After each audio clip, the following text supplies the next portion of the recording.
Hey YouTube, I'm back again and wanted to talk about the DOJ monthly fees. I had a request to talk about that. So when you do live scan here in California, there's times, most of the time, you need to collect the fee that you need to pay, that needs to go to the DOJ for both DOJ and FBI. And so what they do is they send you an invoice with all your information. This one's from April last year. I wasn't too busy, but it breaks down each of the transactions, how much you have to pay for each of those transactions. And so they send you that every month and you have to pay the money. So when you are a live scan service provider, they recommend that you have a separate bank account so that when you collect these fees at the end of the month, you'll be able to pay the fees. Because if you don't pay the fees, they will cut you off and you will not be able to take fingerprints any longer until that's either either you have to pay the money or they'll just cut you off completely and you won't even be able to process any live scan if you're a non-paying person. I haven't done that, so I can't even go into the process of what that will look like if you decide not to pay. They'll probably say, hey, you better pay. And if you constantly do that, then they'll probably cut you off eventually and just say, yeah, you're no longer a approved service provider. So anyway, so you get those invoices each month and you know at the end of the month how much you're going to be paying. If you collect data, you know, you have all the forms, you know what you're collecting in agency fees. You can add that up and figure it out yourself. My provider provides they send a sheet and hold on, I'm getting a call. Let me put this on pause. So they send you this, so my service provider, they do provide, every month they provide, hey, this is how much you're going to be paying the DOJ. Then the DOJ sends you an email that says, hey, you did all these live scans. They don't tell you a dollar amount, but they just say you've done all these and give you a list of everything. I don't really look at either of those. I know I have the money there in the bank account because I have a separate account. So I just make sure that I have enough money. And mine runs around, I don't do a lot of live scan. I do average about 30 transactions a month. So that comes out to about $1,200 a month in agency fees. Now it depends on what you're fingerprinting somebody for, what the reason, okay, because that will change the agency fees. For example, if you do in-home service provider, you know, IHSS, that is $32 agency fee, no matter where you are in the state, what county it goes to, or whatever. So $32, you can multiply that out by 30 and figure out what that dollar amount would be. And that's what you'd be paying if that were the only type of fingerprinting you're doing.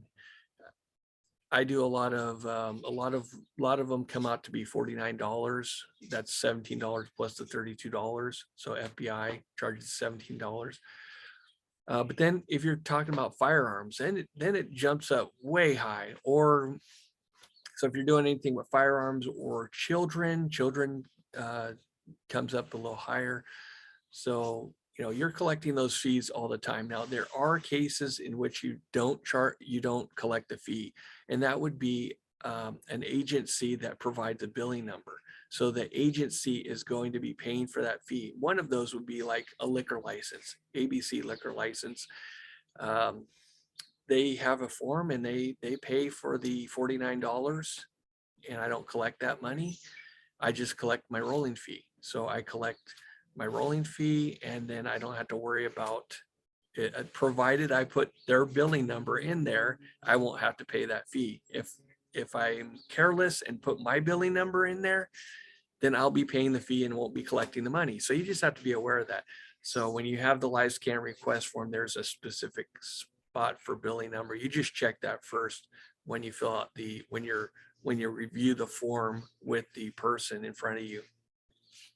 So that's what I always do is get their form. I start typing in their information and I'll check the billing number. And once I get everything filled in, I'll say, you have to pay X amount of dollars. Okay, unless they prepaid. And then if they prepaid, then I have to sit there and go, well, you paid too much or you paid too little. You have to pay the difference, or I have to refund you the difference, whatever I'm doing there. So that's how I handle it. So the billing for the DOJ, it shows up in my box about on the 20th day of the month. So it ends on the first day of the month or starts a new month on the first day of the month. They send the invoice out by the 20th, and then I just write a check, send it out in the mail, and they get their money. As long as they get their money within, by the first of the next month, I think it's going to be okay. So you're running about a month behind in payments. So, and then my provider sends me an invoice in my email saying I owe, let's say I did 30 transactions. They'll say, here, you owe us $30. And I just pay that on credit card and every month. I usually do it the same day I get it, but sometimes it might be on a weekend or something. I'm out of town and I'll wait and send it in. They're not that big of a deal because $30 is not a huge problem. Now, if you're not paying, I'm sure that the service provider, my vendor, is going to have a problem and they're not going to process my transactions eventually as well. So be a good person and pay your bills, and then you won't have these issues. But that's how it works for the DOJ fees. You're going to collect them. And, and actually that was a situation that happened the last day or so ago.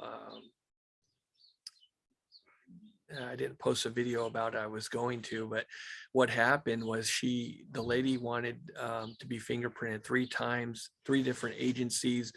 And I gave her a price, and it was almost $200 in fees.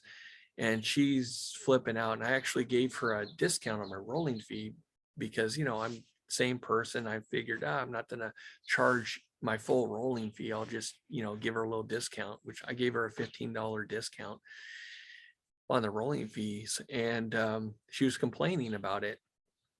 And I'm trying to explain to her that I was collecting the agency fees, and that's why it was so high. Okay, yes, my rolling fee, I am collecting that. I am in business to make money. I'm not going to, do 3 inputs, and charge 1 rolling fee. That's not going to happen. But I did give a little discount, and talking to another vendor that, another colleague of mine that's close by that got me involved with LiveScan. She told me that she does not give a discount.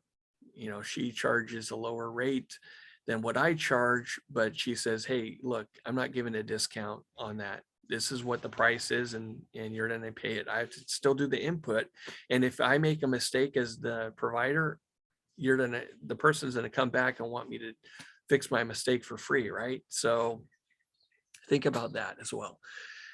So that is all inclusive when you charge that fee. So if, for example, I had this happen before where I've typed in the information, I forgot to check FBI, and the person had to come back again, and I did their fingerprints again, and I had to eat that fee. So I essentially did it.